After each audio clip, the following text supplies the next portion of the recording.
ओम नमो भगवते वासुदेवाय। ओम नमो भगवते वासुदेवाय। ओम नमो भगवते वासुदेवाय। नारायणं नमस्कृत्यं नरं चैव नरोत्तमं देवीं सरस्वतीं व्यासं ततो जयमुदीरये। नष्टप्रायेषु भद्रेषु नित्यं भागवत सेवया भगवते उत्तम श्लोके भक्तिर्भवते नैष्टिके। कृष्णाय वासुदेवाय देवकी नंदनाय च नंदगोपकुमाराय गोविंदाय नमो नमः। जय श्री कृष्ण चैतन्य प्रभो नित्यानंद श्री अद्वैत गदाधर शिवास आदि गौर भक्त वृंदा। हरे कृष्णा कृष्णा कृष्णा हरे हरे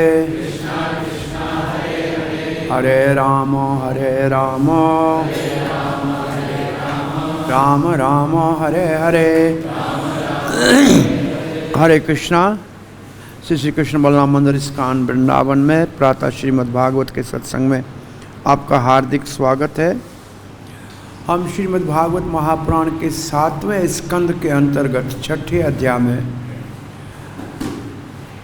भागवत पुरुष महाजन प्रहलाद महाराज की शिक्षाएं जो वो अपने सहपाठी दैत्यों को दे रहे हैं उनका श्रवण और वर्णन हो रहा है। और आज हमारे पास तीसरा श्लोक है जिसका हम रसास्वादन करेंगे।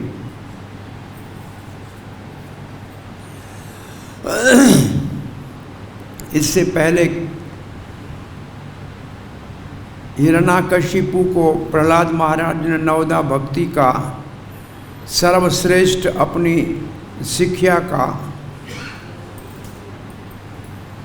उत्तर दिया, जिसके ऊपर क्रोधित होके प्रहलाद को दंडित करना चाहा। प्रहलाद मर नहीं पाया तो शंडा और अमर्क ने कहा कि आप चिंता मत करो राजन, हमारे गुरुदेव आ जाएंगे तो ये बच्चे आए इसको सिखा देंगे तो वापस अपने गुरुकुल में लाए। और शंड और अमर्क मानो भोजन करने गए कि कहीं अवकाश पे गए तो प्रहलाद महाराज ने सहपाठियों को इकट्ठा किया और जो स्वयं ने अपने गुरुदेव नारद से भागवत धर्म की शिक्षा प्राप्त की थी माता कयादु के गर्भ में, उसी शिक्षा का उपदेश देने लगा। तो कोई कहे कि प्रहलाद महाराज कौन सा उपदेश दे रहे थे अपने सहपाठियों को? भागवत धर्म का। ये भागवत धर्म कहाँ से सीख के आए थे? नारद ऋषि से। और नारद ऋषि इस भागवत धर्म को कहाँ से ग्रहण किया है? अपने गुरुदेव नारायण से और अपने पिता ब्रह्मा से भागवत को ग्रहण किया है। तो दोनों प्रकार से भागवत धर्म के आचार्य हैं नारद जी। तो प्रहलाद महाराज ने पहला जो श्लोक कहा वो बहुत प्रसिद्ध श्लोक है और प्रभुपाद जी उस श्लोक को प्राय बहुत से प्रवचनों में कहे हैं। उस श्लोक का क्या नाम है, क्या शब्द है पहला? कौमारेमाचरेत धर्म प्राज्ञ का मतलब जो बुद्धिमान है। धर्म भागवतम इह, इस जगत में भागवत धर्म का बुद्धिमान को कुमार अवस्था से ही अध्ययन करना चाहिए। कुमार अवस्था कहते हैं 5 वर्ष की, तब से करना चाहिए। भले मानव जन्म थोड़े समय के लिए है, परंतु बहुत बड़ा लाभदायक है। और इसके बाद कल श्लोक महाराज श्री कह रहे थे, परम पूज्य प्रबोधानंद स्वामी महाराज, उस श्लोक में क्या विशेष बात थी? विष्णु पद सर्पणम, भगवान के चरणों की ओर आकर्षित होकर जाना चाहिए और उनके चरणों में लगना चाहिए, और कुछ काम करने की ज़रूरत नहीं है। इसका भाव ये था। तो अब ये प्रश्न उठता है कि वहाँ जाना है तो फिर खाएंगे कहाँ से? कमाएंगे नहीं तो खाएंगे कहाँ से? मेहनत नहीं करेंगे तो घर परिवार कैसे चलेगा? तो ये श्लोक प्रहलाद महाराज अपने सहपाठियों को कह रहे हैं। सुखम इंद्रियैकम दैत्याः देह योगेन देहिना सर्वत्र लभ्यते दैवा यथा दुःखम अयतन्तः सुखम सुख ऐन्द्रियकम भौतिक इंद्रियों के प्रसंग में दैत्याः दैत्य कुल में उत्पन्न मेरे मित्रों देह योगेन विशेष प्रकार का शरीर होने के कारण देहिनाम समस्त देहधारी जीवों का सर्वत्र सभी जगह किसी योनि में भी लभ्यते उपलब्ध है दैवात भाग्य से यथा जिस प्रकार दुखम दुख अयतंतम बिना प्रयास के। श्रील प्रभुपाद का अनुवाद। प्रहलाद महाराज ने आगे कहा, है दैत्य कुल में उत्पन्न मेरे मित्रों, शरीर के संपर्क से इंद्रिय विषयों से जो सुख अनुभव किया जाता है वो तो किसी भी योनि में अपने विगत सकाम कर्मों के अनुसार प्राप्त किया जा सकता है। ऐसा सुख बिना प्रयास के उसी तरह स्वतः प्राप्त होता है जिस प्रकार से हमें दुख प्राप्त होता है। अब थोड़ा सा श्लोक को देख के फिर तात्पर्य को पढ़ते हैं, ये तात्पर्य पूरा करते हैं। इस भौतिक जगत में सभी प्रकार के जीवन में कोई न कोई तथाकथित सुख तथा दुख लगा रहता है। कोई भी नहीं चाहता कि दुख आए, किंतु वो आता है। इसी प्रकार भौतिक सुख के लाभों को पाने के लिए प्रयास न करने पर भी हमें सुख स्वतः प्राप्त होता है। ये दुख सुख किसी भी जीवन में बिना प्रयास के मिलते हैं। अतएव दुख के विरुद्ध लड़ने या सुख के लिए कठिन श्रम करने में समय यथाशक्ति का अपव्यय ही व्यर्थ है। मनुष्य जीवन में हमारा एकमात्र कर्तव्य पूर्ण पुरुषोत्तम भगवान के साथ अपने संबंध को जागृत करना है। इस प्रकार भगवत धाम वापस जाने के लिए योग्य होना चाहिए। हमारे द्वारा भौतिक शरीर स्वीकार करते ही सुख तथा दुख आते रहते हैं, चाहे वो शरीर किसी भी रूप में हो। हम किसी भी दशा में ऐसे सुख दुख से बच नहीं सकते। अतएव मनुष्य जीवन का सबसे अच्छा उपयोग परम भगवान विष्णु के साथ अपने संबंध को पुनः जागृत करना है। हरे कृष्णा। ओम अज्ञानतिमिरान्धस्य से ज्ञानांजन शुक्ल। सुखम ऐन्द्रियकम दयिता, पहला शब्द संबोधन है दयिता, दयित पुत्रो। इसके पीछे भाव ये है कि आप तो हो तमोगुण के, रजोगुण के दयित पुत्रो, परंतु जो देवता सतोगुण में है उनके लिए भी भागवत धर्म दुर्लभ है। तो भागवत धर्म कैसे मिलता है अगर पूछें तो कहते हैं केवल महापुरुष की कृपा से, केवल भक्तों की कृपा से भागवत धर्म मिलता है। ये दैत्य शब्द की परिभाषा हमारे पूर्व आचार्यों ने दी है। दैत्य कहने का अर्थ है कि देवताओं के लिए भी दुर्लभ है, क्योंकि ये तो केवल भागवत महापुरुषों की कृपा से प्राप्त होता है। भागवत धर्म भगवान की कृपा हो विशेष या भगवान के महत सेवा, महत चरण सेवा करने से प्राप्त होता है। सुखम ऐन्द्रियकम का क्या अर्थ है? इंद्रियों का सुख, आँख के दर्शन का सुख, कान के श्रवण का सुख, नासिका के सौरभ का सुख, जीभा के स्वाद का सुख, ये सारे सुख ये इंद्रियों के सुख कहलाते हैं। ये बोला कैसे आते हैं? देह योगे न देही नाम। देह योगे न का मतलब आपने देह योगे न देही नाम सर्वत्र लभ्यते दैवात। पहले देवात शब्द को समझना चाहिए। देवात का मतलब हमारे भाग्य के अनुसार। अच्छा, हमारा भाग्य कैसे बनता है? हमारे कर्मों से। जो हमने कर्म किए कई जन्मों में, उनके फल स्वरूप अधिकारी देवताओं ने किसी विशेष जीव को किसी शरीर में स्थान दिया उस सुख और दुख को भोगने का। अब यहाँ एक बात समझें, आप हैं समझो जीवात्मा, ये पूरा मैं जीवात्मा हूँ। अगर मैं यहाँ से दिल्ली जाने के लिए साइकिल पे जाऊँगा तो पसीना कितना निकलेगा? निकलेगा ना। अच्छा, अब टमटम में जाऊँ तो कूदता कूदता जाऊँगा। अगर अब मैं मारुति सुजुकी में जाऊँ तो कुकड़ू बन के जाऊँगा। और अब मैं वो हमारे श्रीनिवास की ओडी में जाऊँ तो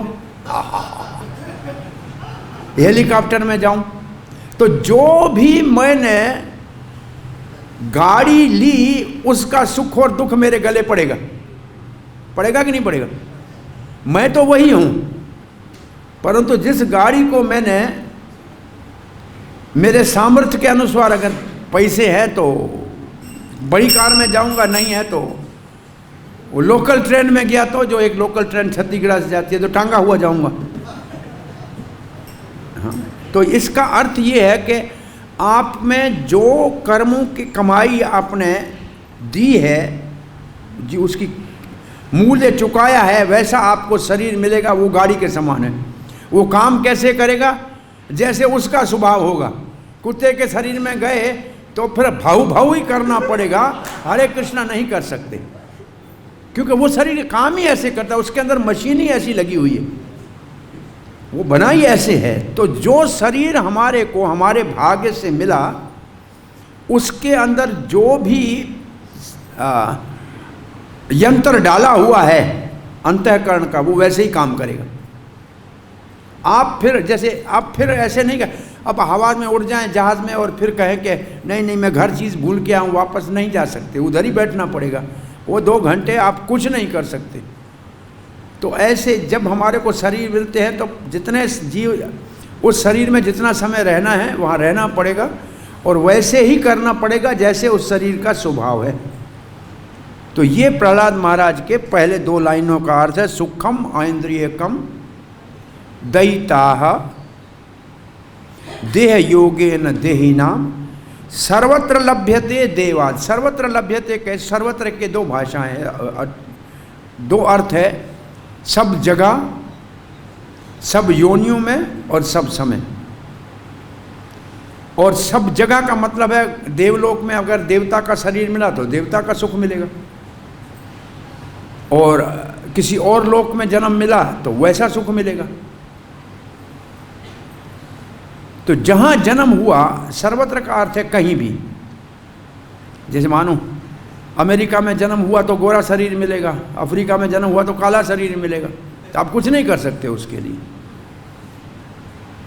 आप जहाँ जाओगे वैसा ही आपको बनना पड़ेगा। अब कहते हैं यथा दुखम अयतनतः। अब कोई यतन नहीं करता है। यतन करने का अर्थ है जैसे हम क्या है यतन करते हैं भक्ति का, कि सवेरे उठना है, जप करना है, कथा सुननी है, ये यतन है। दो शब्द है यतमानस, प्रियतन यतमानश्च। प्रियतन करना और यतन करना दो शब्द हैं भगवत गीता के 6वें अध्याय में। जो योगी असफल होता है वो एक तो प्रियतन करता है कि अब मेरे को अपने लक्ष्य को प्राप्त करना है, उसके लिए प्रियतन है, और यतन करना है कि मैं नीचे नहीं गिरूं। ये भी सावधान रहना है, दो शब्द साथ में लगे हुए हैं। प्रियतमान यतमानस्तो योग सिद्धिम, हाँ, योग संसिद्धिम क्लवश अनेक जन्म संसिद्धिम तथा यान्ति परम गतिम, ऐसे कुछ है। तो प्रियतन और यतन दोनों शब्द है। तो यहाँ यतन कोई नहीं करता है, इसका अर्थ है कि मंदिर में कोई नहीं आके प्रार्थना करता है हे कृष्ण बलराम मेरे चाचे की टांग टूट जाए, नाने को कैंसर हो, दादा को कोरोना हो, कोई नहीं कहता है, परंतु सबको हो रहा है। इसका मतलब कोई प्रियतन नहीं करता है तो दुख भी आता है, इसका मतलब सुख भी अपने आप आता है। ऐसा एक महाराज कर रहा था प्रवचन। महाराज ने कहा आपके जीवन में अगर सुख भोग होगा तो आप सोए रहो तो भी आपको घर बैठे मिल जाएगा। जैसे दुख बिना बुलाए दरवाजे पे आता है, आप के मुंह में कोई ज़बरदस्ती खिलाएगा, अगर आप खाना नहीं भी चाहो, कुछ नहीं करो, आपको पेट भरना होगा, भगवान को देना होगा, तो पहले अपने आप खाना आपके सामने प्रसाद आ जाएगा, और आप हाथ से नहीं उठाओ तो ज़बरदस्ती कोई मुंह में भी डाल देगा। इसको बोला मुझे संदेह है इस बात के ऊपर। एक पेड़ के ऊपर चढ़ के छुप के बैठ गया, बोला देखूं भगवान यहाँ कैसे खिलाता है मुझे, मैं तो जाऊँगा नहीं, पकाऊँगा नहीं, मांगूँगा नहीं, और कोई सामने ला के रखेगा तो खाऊँगा ही नहीं, कैसे भगवान खिलाता है। बैठा है ऊपर। एक दिन गुजरा है, दोपहरी गुजरी है, कोई यात्री वहाँ से जा रहे थे, दिखा घना पेड़ है, छाया अच्छी है, चलो यहाँ बैठ के भोजन करके, भोजन खोल के खाते हैं। बड़ा टिफ़िन खोला, अच्छा सा भोजन, पूरी सब्जी, ये सब माल, पकोड़े वकोड़े निकाले। तब तक घोड़ों की टापों में डाकुओं के आने का आवाज़ आया, वो वहीं प्रसाद को छोड़े भागे। अब प्रसाद उधर ही पड़ा है, भाग गए। डाकू आए पेड़ के नीचे, प्रसाद देखा, बोला खाना नहीं चाहिए, किसी ने विष डाल के कहीं हमको ज़बरदस्ती मारने के लिए रखा हो तो ढूंढो किसका प्रसाद। अब चारों ओर ढूंढते हुए इसको पेड़ पे, बोला नीचे उतरो, बोला नहीं उतरूंगा। तो दो डाकू ऊपर से चढ़ गए, उसको ज़बरदस्ती नीचे लाए, बोला प्रसाद खाओ, बोला नहीं खाऊं। अब चार डाकुओं ने पड़े, दो पाँव पकड़े को, हाथ में दो पकड़े और मुंह में ज़बरदस्ती घुसा, और घुसे के बोला अब इसको निकलो। अब क्या करें बताओ। और वहाँ प्रसाद खाने के बाद देखा कि मरा नहीं, डाकू भी प्रसाद खाया। फिर इसने कहा महाराज आप सच्चे हो, आप प्रयास नहीं करो तो भी ज़बरदस्ती कोई खिलाता कितना बड़ा परिश्रम करना पड़ा होगा डाकू को उसको प्रसाद खिलाने का, छुप के पेड़ पे बैठा हुआ। तो सुख जो है अगर आपके भाग का है ना तो अपने आप आके मिलेगा, आपके कर्मों का कमाया हुआ है, आपके पास आ जाएगा समय आने के ऊपर। ऐसे दुख भी आपके पास आएगा। ये प्रहलाद महाराज के ये श्लोक कहने के बाद निर्णय बताएंगे अगले श्लोक में। निर्णय क्या बताएंगे? इसलिए संसारी सुख के लिए अधिक प्रयास करके समय का व्यर्थ ज्ञान मत करो। ये जो गधा मजूरी सुबह से शाम करते हैं ना, उनके लिए सावधानी करने के लिए है कि कुछ मत करो, इतना करो जिससे काम चल जाए। मुख्य क्या करना है? अब श्रील प्रभुपाद जी के तात्पर्य को थोड़ा ध्यान से देखिए। इस भौतिक जगत में सभी प्रकार के जीवन में कोई न कोई तथाकथित सुख या दुख लगा रहा है। प्रभुपाद ने तथाकथित क्यों लिखा? तथाकथित क्यों लिखा? सुख और दुख सबके पीछे तथाकथित है, इसका मतलब वास्तविक नहीं है। इसका अर्थ क्या? अब दूसरी लाइन पढ़ो तो इसका अर्थ मिलेगा। दूसरी लाइन में क्या लिखा है? कोई भी नहीं चाहता है कि दुख आए, किंतु वो आता है। कारण नहीं लिखा है, या कारण आगे लिखा है। कारण क्या है? तथाकथित क्यों लिखा है? पहले ये प्रश्न आप इसका उत्तर दो।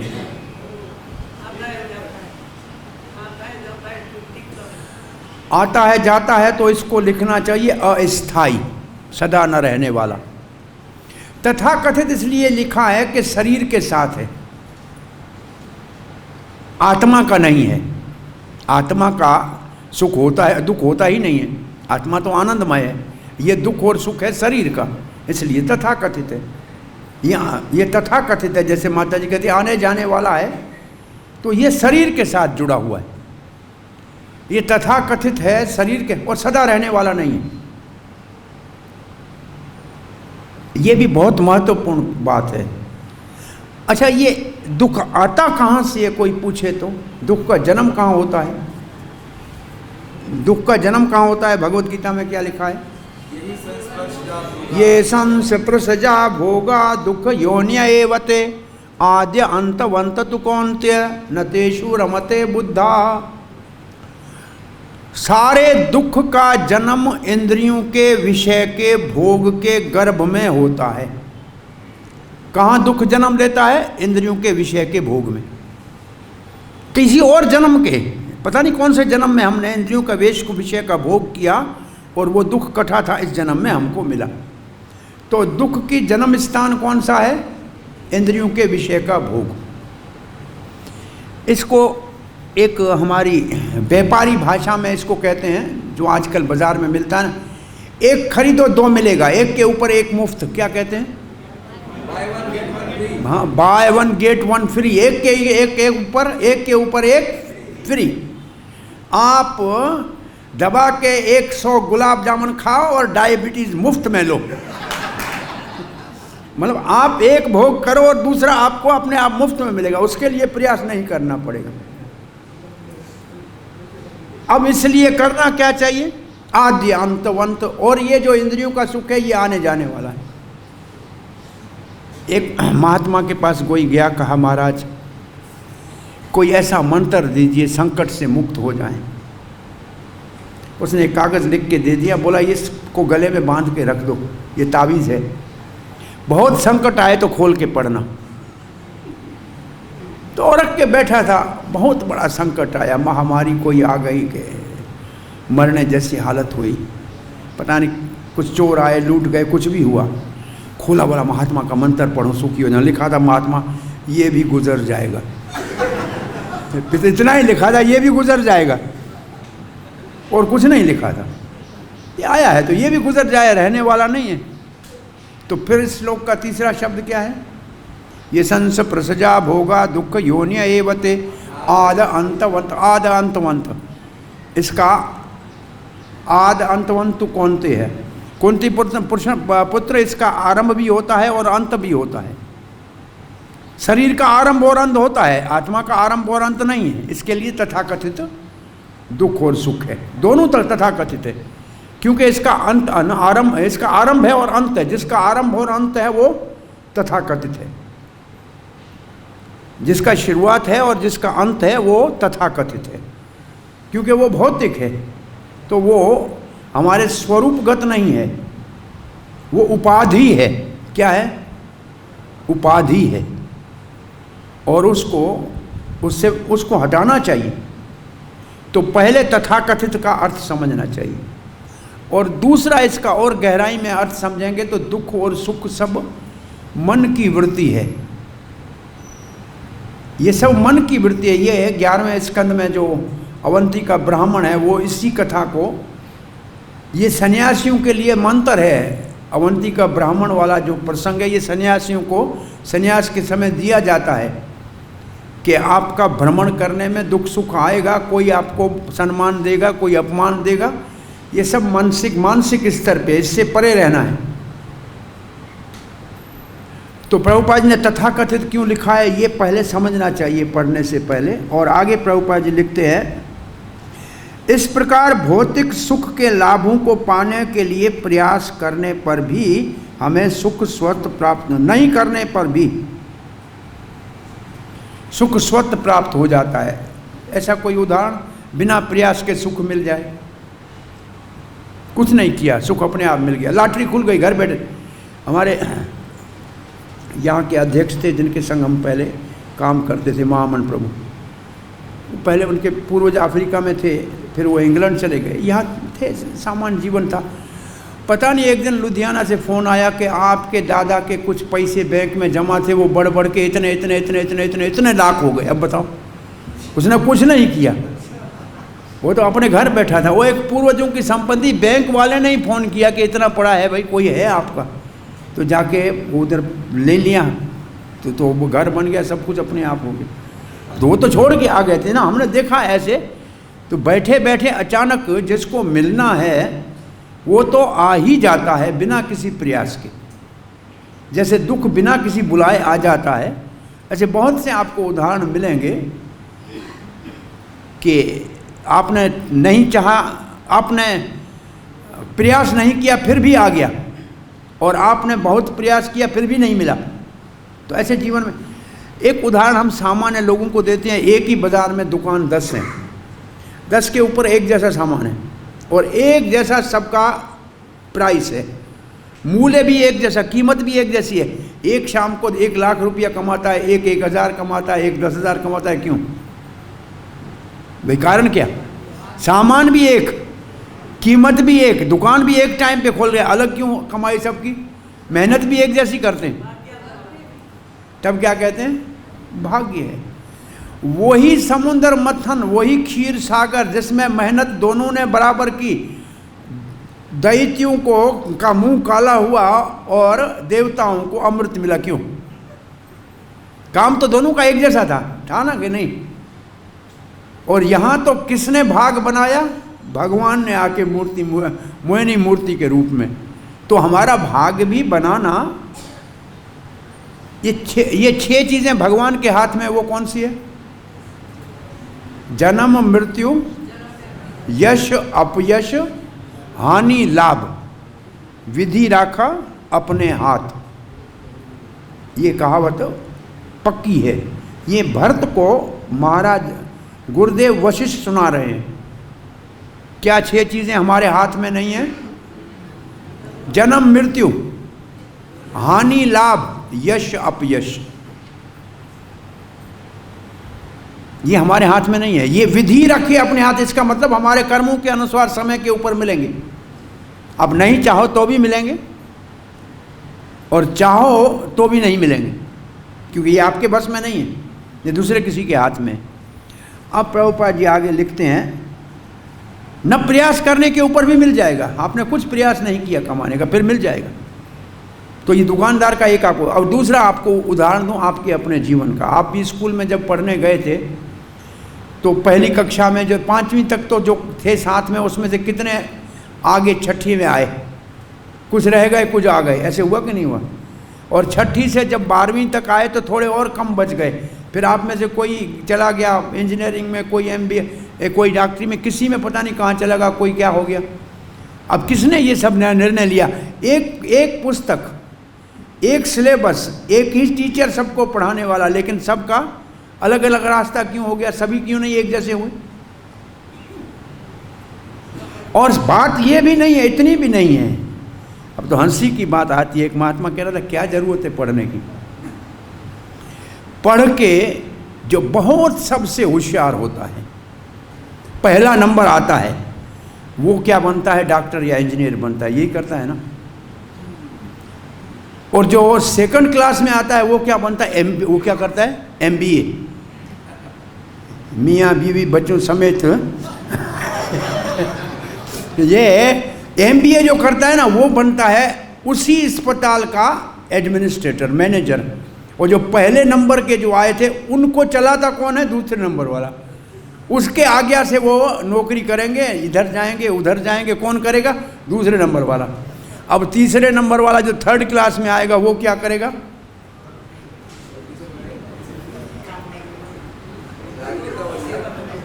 क्या करेगा? 3rd क्लास में जो आया वो ठेकेदारी करेगा, व्यापार करेगा, इधर से उधर देगा और दान देके उस अस्पताल को चलाएगा, अस्पताल वालों को भी चलाएगा, वो उसकी आज्ञा से चलेंगे। और जो फेल हुआ, पास ही नहीं हुआ, वो क्या करेगा? गुंडा बनेगा, वो इन सब से मंथली लेगा। और जिसने कुछ नहीं किया, स्कूल गया ही नहीं, फेल तो बात है, गया ही नहीं, वो साधु बन के बैठेगा, वो सब इसके पाँव आके पड़ेंगे, उसको कुछ भी नहीं करना पड़ेगा। अब ऐसी जहाँ संसार की स्थिति है, इसलिए सभी को कृष्ण भावना में आके हरे कृष्ण जपना चाहिए, नहीं तो आपके सर के ऊपर थोपा जाएगा जो आपके नीचे वाला होगा। ये भौतिक जगत का नियम है, देख लिया आपने, ये सत्य है कि झूठ है? ऐसे ही है ना। इसलिए क्या करना चाहिए? इतना जरा प्रयास करने की ज़रूरत नहीं है, जितने काम ज़रूर करना चाहिए, पर इतना नहीं करना चाहिए मूर्खता से गधे की मजूरी, जिसमें हमारे को फिर कहा जाए नराधम और मूढ़ गधा कहा जाए, ऐसे ठीक नहीं। प्रभुपाद जी आगे लिख रहे हैं,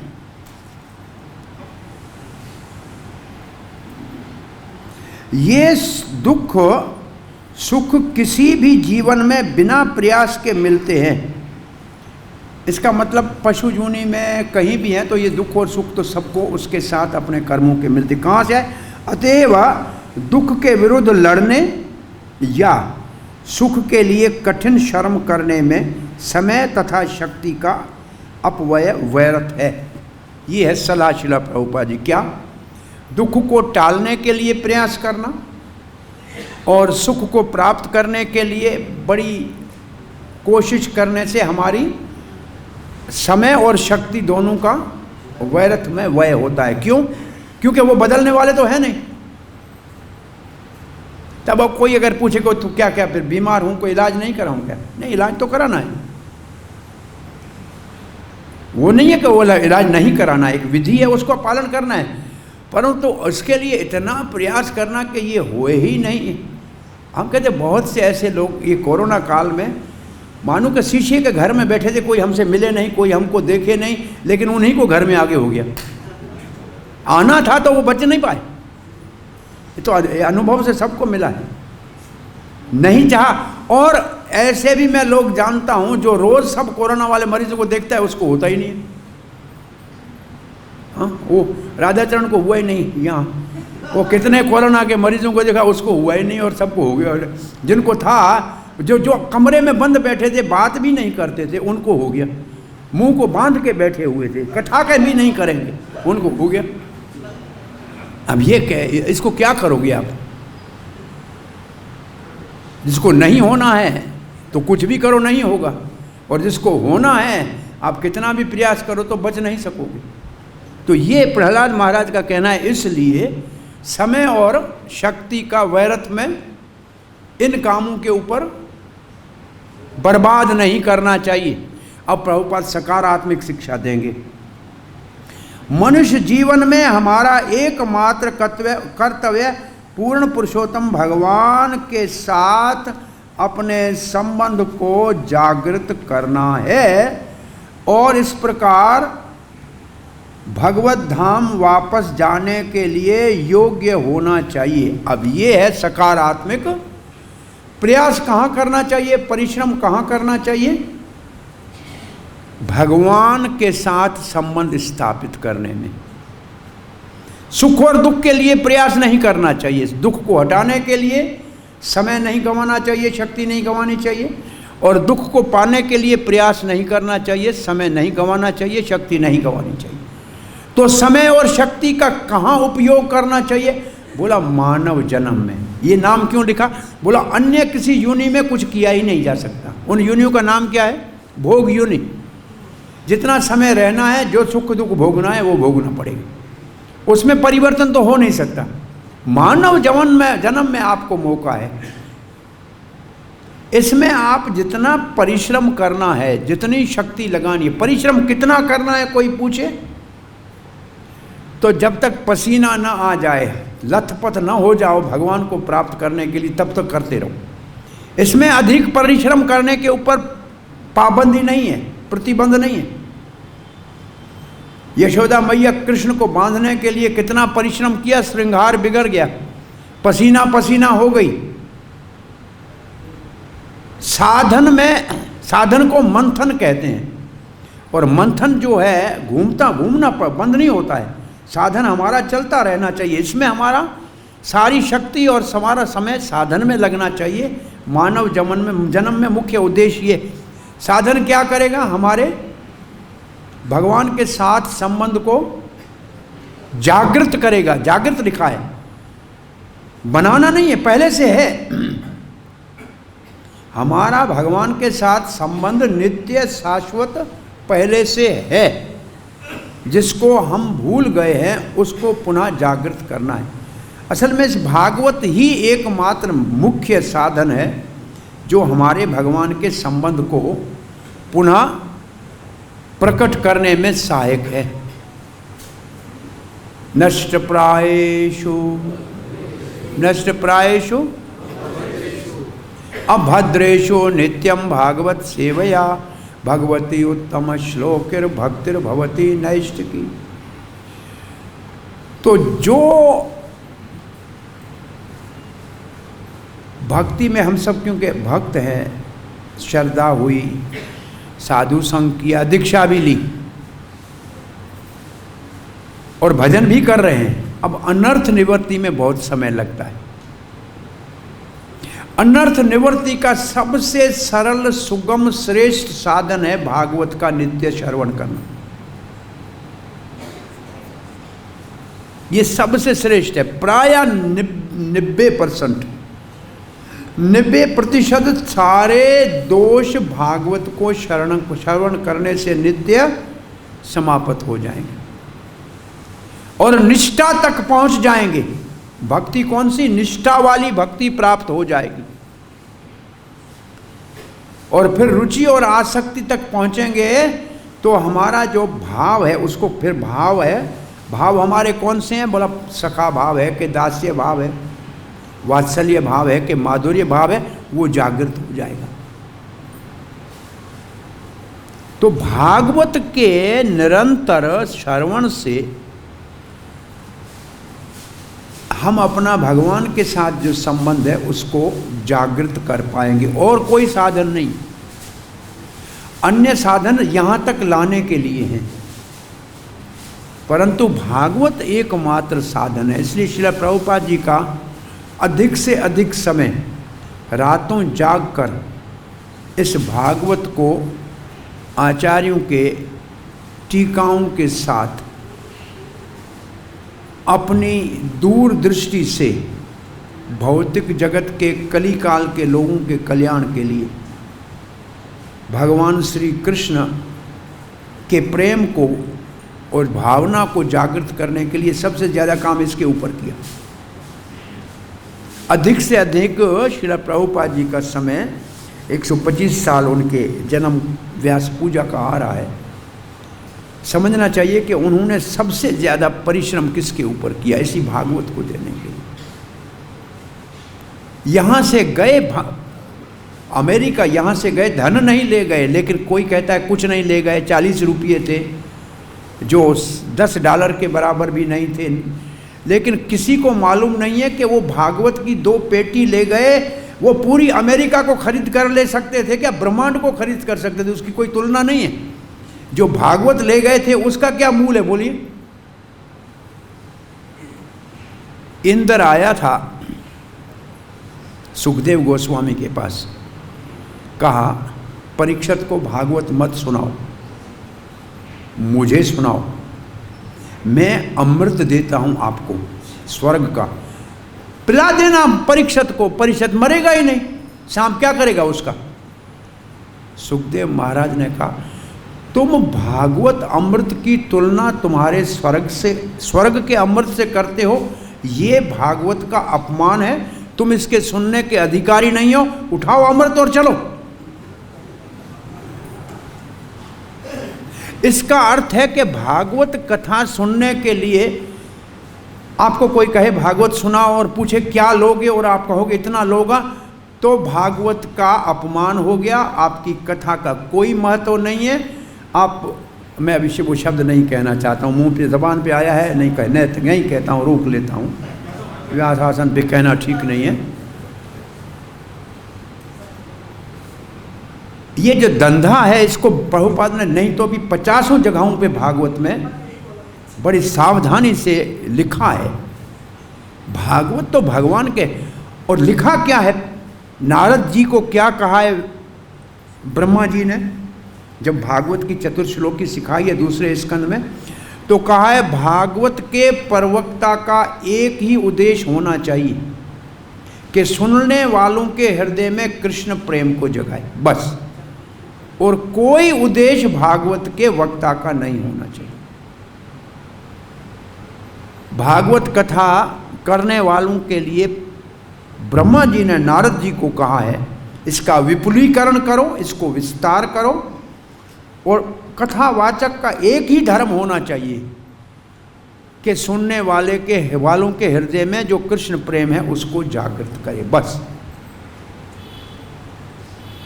तो ये भागवत प्रभुपाद जी का सबसे बड़ा उपहार विश्व कल्याण के लिए है। 10वें स्कंद पूरा प्रभुपाद ने पहले ही लिख दिया कृष्ण परम पुरुष भगवान के रूप में। 12वां मुक्ति का स्कंद है, नहीं लिखा, क्या जरूरत है, भक्ति करोगे तो मुक्ति की जरूरत क्या है? भक्ति की मुक्ति तो दासी है, हाथ जोड़ के खड़ी होती है, तो अलग मुक्ति की क्या जरूरत है? मुक्ति की कोई आवश्यकता ही नहीं है, वो रह गया तो कोई बड़ी बात नहीं है। जो मुख्य काम था वो बता दिया। तो यहाँ प्रभुपाद जी कहते हैं हमारे समय को भगवान के साथ संबंध को प्रकट करने में, जागृत लिखा है, जागृत करने में। इसका मतलब अभी हमारा संबंध जो भगवान से है वो सोया हुआ है, उसको जागृत करो। तब भक्ति विनोद ठाकुर के इस भजन के शब्द कैसे आएंगे? जीव जागो घोर चंद्र बोले। तो कहाँ सोए हुए हो? माया पिशाची खोले। माया की गोद में सब सोए हुए हैं। माया की गोद में सोए हुए क्या कर रहे हैं? सुख ढूंढ रहे हैं और दुख को हटा रहे हैं। और क्या कर रहे हैं? माया की गोद में सोकर सुख को पाना चाहते हैं और दुख को हटाना चाहते हैं, यही तो काम कर रहे हैं। फिर साधन क्या बताया भक्ति विनोद ठाकुर ने? आगे क्या श्लोक भजन का? भगवान से वचन करके आयो माँ के गर्भ में के भगवान तुम्हारा भजन करूंगा। चैतन्य महाप्रभु हरे कृष्ण मंत्र लाए, अब मांग के ले लो। ले हो मांगे, ऐसे है ना, हरे कृष्ण महामंत्र ले हो मांगे, चैतन्य महाप्रभु लाए हैं, मांग के ले लो। हम तो घर में जाके उस व्यक्ति को जैसे जबरदस्ती भोजन खिलाया डाकू ने, 4 हाथ पांव पकड़ के। प्रभुपाद कहते हैं आजकल के कलयुग के लोगों को नाम जपाना इतना ही कठिन है जितना गधे घोड़े को दवाई देना। 4 आदमी पांव पकड़े, 5वां मुंह खोले, 6ठा दवाई डाले। इसलिए भगवान को भी कली काल में पंच तत्व के रूप में आना पड़ा कि ये सुधरने वाले हैं नहीं, इनके लिए बहुत बड़ा परिश्रम करना पड़ेगा। और इसलिए प्रभुपाद ने 2 चीज़ों को ही मुख्य कहा, कीर्तन और प्रसाद। जो कीर्तन करके थक जाएंगे उनको प्रसाद दो ताकि वो और कीर्तन कर सके,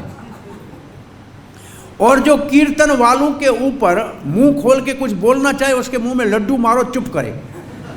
दोनों जगह प्रसाद काम करेगा।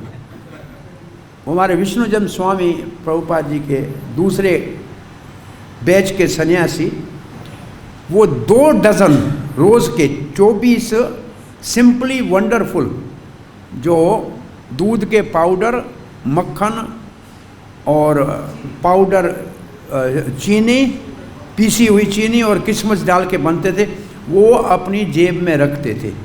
8 घंटा कीर्तन करते थे, 24 उनका वजन था। वो खाते रहते थे कीर्तन। खाया, वो एनर्जी साथ में रहते थे, 2 डजन लेके घर से निकलते थे। तो प्रसाद कीर्तन को बढ़ाने के लिए है कि थक जाओ तो खाओ और फिर कीर्तन करो, और प्रसाद लेके घूमते रहो। कोई बोले ये क्या कर रहे, चुप, मुंह में डालो। हम डॉक्टरी करते थे ना, तो 5-6 लोग आके बैठते हैं, एक से बात करते, सब बोलते डॉक्टर मुझे ये है। हमने 6 थर्मामीटर रखे थे, सबके मुंह में डाल देते थे। हमारा सर तो नहीं खाएगा, हाँ, थर्मामीटर उसके मुंह में, वो समझेगा डॉक्टर हमारा मरीज। हमको कोई बुखार नहीं देखना होता था, उसको चुप कराना। तो ये जो बेकार के है ना, उसको लड्डू मुंह में डाल दो, चुप। और जिसके मुंह में लड्डू जाएगा वो तो फिर थोड़ा सा तो हमारा सहयोगी हो ही जाएगा ना। तो इसलिए 2 ही चीज़ें प्रचार के लिए परिश्रम करना है तो कीर्तन करो और प्रसाद वितरण करो। ये हमारे गुरुकुल के बच्चे, कूर्मा रूप प्रभु इनको ले जा रहा था गर्मियों में, छुट्टियों में, हिमालय में। पैसे नहीं थे, पैसे उस ज़माने में भक्तों के पास पैसे नहीं होते थे। वो देहरादून पहुंचा, ऊपर जाने के लिए बोला इन बच्चों को खिलाऊंगा कहाँ से, चलो हम तो उपवास करेंगे, ये तो छोटे बच्चे हैं। सोचा क्या करें, चलो कीर्तन करते हैं बाज़ार में। वो बच्चों को लेकर बाज़ार में कीर्तन करने लगे, तब तक तो 20 आदमी आ गए। बोला हम आपके इस्कॉन मंदिर में गए थे, हम आपके लाइफ मेंबर हैं, आप हमारे घर आके भोजन करो। वो तो 15 दिन उनको फीस्ट मिल रहा था, कुछ भी नहीं करना पड़ा, कुछ नहीं सोचना पड़ा, वो अपने जीवन का लिख रहे। श्रील प्रभुपाद ने कहा आप कीर्तन करो, आपकी सारी आवश्यकताएं पूरी और समस्याएं दूर। ये बॉस्टन मंदिर दूसरा मंदिर है शायद इस्कॉन का, तीसरा। न्यूयॉर्क, फिर सैन फ्रांसिस्को, फिर लॉस एंजल्स, फिर बॉस्टन, ये पहले 3-4 मंदिर हैं। तो वहाँ भक्त इकट्ठे हुए, कहते थे पैसा है नहीं, क्या करे। एक नौकरी करता था, तनख्वाह से जो मिलता था उससे मंदिर चलाता था। तो एक सरल भक्त था नंद कुमार, उसने कहा प्रभुपाद ने कहा अरे कीर्तन करो, सब आपकी समस्याएं दूर हो जाएंगी और सब आवश्यकताएं पूरी हो जाएंगी। तो काय के लिए नौकरी करें, चलो कीर्तन करते हैं। वो चले गए कीर्तन करने, और कीर्तन करे, शंख बजाए, और शंख को ऐसे सीधा करें लोग उसमें पैसे डालें, और शाम को वापस आए तो $10-12 हो गए। वो बड़े बहुत उस ज़माने में बहुत बड़े थे $10-12। दूसरे दिन कीर्तन करने गए तो $25 हो गए। बोला अब प्रभुपाद ने सत्य कहा है, कीर्तन करो, कुछ करने की जरूरत नहीं, परिश्रम करना है तो इसी काम के ऊपर करो और प्रसाद वितरण करो बस। और ये प्रसाद वितरण करना कितना काम करता है। एक भक्त हमारा बैंक में गया लोन लेने के लिए, कोई काम होगा मंदिर का या अपना। बैंक मैनेजर उसको कहता है कोई गारंटी की ज़रूरत नहीं है, हम आपका प्रसाद खा के मैनेजर बने हैं, इसलिए आपको जो चाहिए वो ले जाओ। जब पढ़ते थे आपका प्रसाद खा, मंदिर का प्रसाद खा के, तो ये प्रसाद आपको पता नहीं है कितना बड़ा काम करता है, बहुत बड़ा काम करता है ये प्रसाद। तो परिश्रम करना है आपको और भगवान के प्रेम को जागृत करना है, तो भागवत को सुनो, कीर्तन करो और प्रसाद वितरण करो, बस इतना काम करोगे तो काम हो जाएगा। अब प्रभुपाद जी लिखते हैं, बोला क्यों करें अपना भगवान के साथ संबंध जागृत, तो उसके लिए कहते हैं भगवत धाम वापस जाने के लिए योग्य होना चाहिए। अपने आप को भगवत धाम जाने के लिए योग्य बनाओ, अधिकारी बनाओ। भगवान के घर जाने के लिए अपने आप को अधिकारी बनाने के लिए क्या करना, कौन रोकेगा कोई कहे तो। भगवान के धाम जाने से पहले माया भगवान की तरफ से इस संसार के अंदर बहुत बड़ा सबको चेक करने वाला भगवान की ओर से नियुक्त है। जब एक भी भौतिक इच्छा हृदय में होगी तो धक्का दे के माया वापस संसार में डाल देगी। इसलिए भौतिक इच्छा से शून्य होना है, भगवत प्राप्ति की इच्छा को बहुत तीव्र रूप से प्रकट करनी है। वो तो लोभ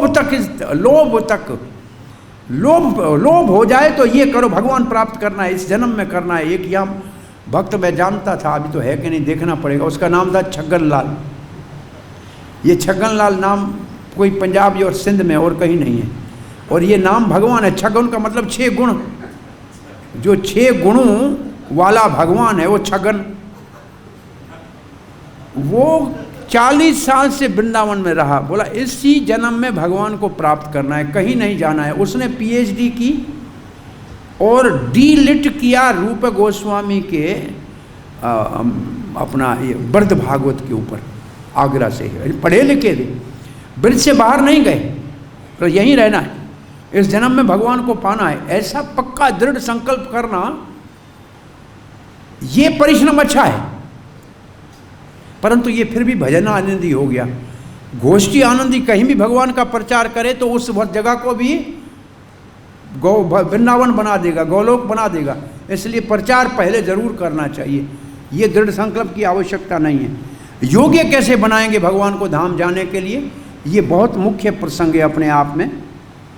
हमारे द्वारा भौतिक शरीर स्वीकार करते ही सुख या दुख आते ही रहते हैं। प्रभुपाद ने कहा भगवत धाम क्यों जाओ, बोला जब तक यहाँ रहोगे तो भौतिक शरीर मिलेगा तो दुख और सुख से छूट नहीं सकते हो, क्योंकि वो शरीर के साथ जुड़ा हुआ है, चाहे वो शरीर किसी भी रूप में हो, देवता का हो या सूअर का हो। हम किसी भी दशा में ऐसे सुख और दुख से बच नहीं सकते। अतएव मनुष्य जीवन का सबसे अच्छा उपयोग परम भगवान विष्णु के साथ अपने संबंध को पुनः जागृत करना है। तो प्रभुपाद महाराज की शिक्षा से हमको भगवान के साथ अपने संबंध को जागृत करने के लिए क्या करना चाहिए, भागवत का नित्य श्रवण करना चाहिए और भागवत पुरुषों का संग करना चाहिए, भगवान के नाम का कीर्तन करना चाहिए, प्रसाद वितरण करना चाहिए। हरे कृष्ण।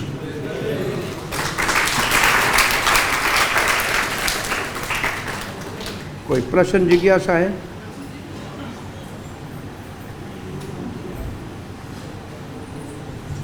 कोई प्रश्न जिज्ञासा है? एक हाथ पीछे है, क्या ऊपर क्या कहते हैं प्रभु जी, पूछिए। प्रसाद वितरण करने को कहा है, खाने को थोड़ी कहा है, सब जाने गलत समझे वो वितरण करने को कहा है, वो तो जा खाने जा रहे हैं। एक जगह यशोदा उद्धव को कह रही है कि कहो कुशलाक मेरे छगन मगन की। एक का क्या? कहो कुशलाक मेरे छगन मगन की। तो आपने छगन नाम लिया ना, तो कह रहे हैं कि भाई मेरे छगन मगन की कुशलाक कहो। छगन के चिंतन में मगन रहो, मतलब श्री कृष्ण के ध्यान में मगन रहो, छगन मगन। छगन का मतलब 6 गुण, पहले हम सोचते थे समझ में नहीं आता था। एक संत का नाम है टेऊराम, उसका मतलब तीनों गुणों से जो ऊपर पहुंचे और राम को प्राप्त करे, लेकिन इसका अर्थ हमको समझ में नहीं आता है, समझता पता नहीं टेऊ क्या है। चलो किसी का कोई प्रश्न नहीं है तो हाँ, हाँ जी। दो प्रश्न हैं। एक प्रश्न ये है कि सुनते हैं परिश्रमेण सिद्ध्यन्ति कार्याणि नाम मनोरथै। क्या नीति शिक्षा में लोग सुनते हैं कि परिश्रम से ही कार्य सिद्ध होते हैं, केवल मनोरथ करने से नहीं। तो यहाँ कह रहे हैं कि सुख तो अपने आप आते हैं, तो इस कंटेक्स्ट में समझना। वो नीति शास्त्र में क्या लिखा है? परिश्रमेण सिद्ध्यन्ति कार्याणि नाम मनोरथै न सिद्धस्य सिद्धस्य प्रविशन्ति बुद्धिमृगा। वो अगले जन्म की बात कर रहे हैं। पहले जन्म में परिश्रम किया इसलिए ये शरीर मिला, इसलिए दुख सुख मिल रहा है। अब परिश्रम करोगे तो नया शरीर मिलेगा, उसमें सुख दुख मिलेगा। चाहे सुख मिले देवताओं का, लेकिन फिर भी इंद्र को बलि मारा जाएगा तो भागना पड़ेगा, और नहीं तो कभी सूकर कुकर बनना पड़ेगा। तो ये सिद्धांत सही है, परंतु ये सिद्धांत दूसरे शरीर को लेने के लिए बाध्य तो करेगा। और यहाँ जो भागवत धर्म है कि दूसरा शरीर लेना ही नहीं है, भगवत धाम जाना है, उसके लिए सारा परिश्रम करना चाहिए भगवान को प्राप्त करने के लिए, भगवत धाम जाने के लिए, आधिकारिक बनने के लिए और भगवान के साथ संबंध स्थापित करने। वो भी सही है, वो नीचे का स्तर है। उस धर्म का परित्याग करना है, सर्वधर्मान परित्याग में उसका परित्याग करना है और इस धर्म का पालन करना है।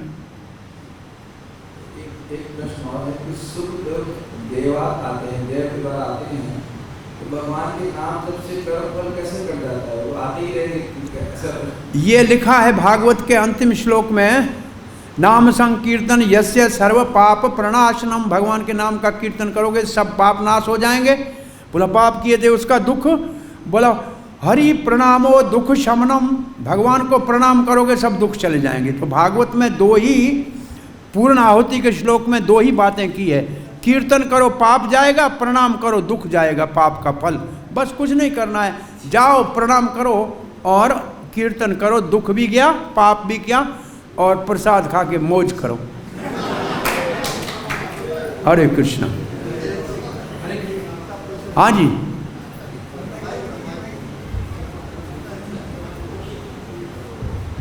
वैसे बात हास्य के लिए, इसमें थोड़ा सीरियस पॉइंट था, मैं थोड़ा सावधान करना चाहता हूँ भक्तों को।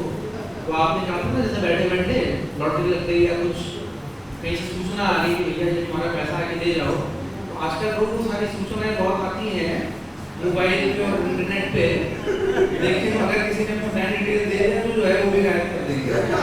क्या?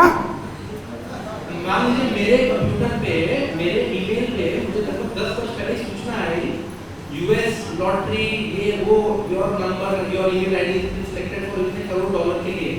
तो मैंने तो साइबर कैफे में था, फिर से मैंने मेल छुपा दिया। मैंने सोचा कि अब शायद थोड़ी देर बाद मैंने गूगल पे सर्च किया तो देखा कि ये सब मैसेज फ्रॉडलेंट होते हैं। तो अगर कोई अपनी डिटेल्स दे दे, किसी का मैसेज आए कि आपके पास इतने पैसे आपको मिलने वाले, डिटेल दे दे, जो बैंक में वो भी गायब हो जाएंगे। वो आजकल ये तो चक्कर चल रहा है, जो ऐसा होता है उसको डिलीट कर लो। पर मैं आपकी बात से, पता नहीं, एक बात मेरे को अच्छी याद आ रही थी, भूल गई, पता नहीं भूल गई, क्या कर सकते हैं। आपने जो हुआ वो सिद्धांत तो सही है, लेकिन मैं थोड़ा सावधान करना चाहता था कि भक्ति पास ऐसा है, दे दिया तो है वो भी। एक मेरे पास मैसेज आया कि मोटापा कम करने के लिए ये 4 चीज़ें लो। तो मैंने एक मेरे मित्र को फ़ोन किया कि यार ये चीज़ें, बोला कहाँ पढ़ा? बोला फेसबुक में। बोला मैंने लिखा है, मेरी चीज़ें बिकती नहीं है, इससे कोई फ़ायदा नहीं होगा। तो उसने मेरे को सीधा यही बोला कि मैंने ही डाला है फेसबुक में, मेरे पास बेकार पड़ा है, कोई फ़ायदा नहीं है। तो ऐसे बहुत सी चीज़ें हैं, इसलिए गूगल गुरु के ऊपर ज़्यादा विश्वास नहीं करो, और जगत गुरु श्री कृष्ण और उसकी शिक्षाओं के ऊपर विश्वास करो। हरे कृष्ण।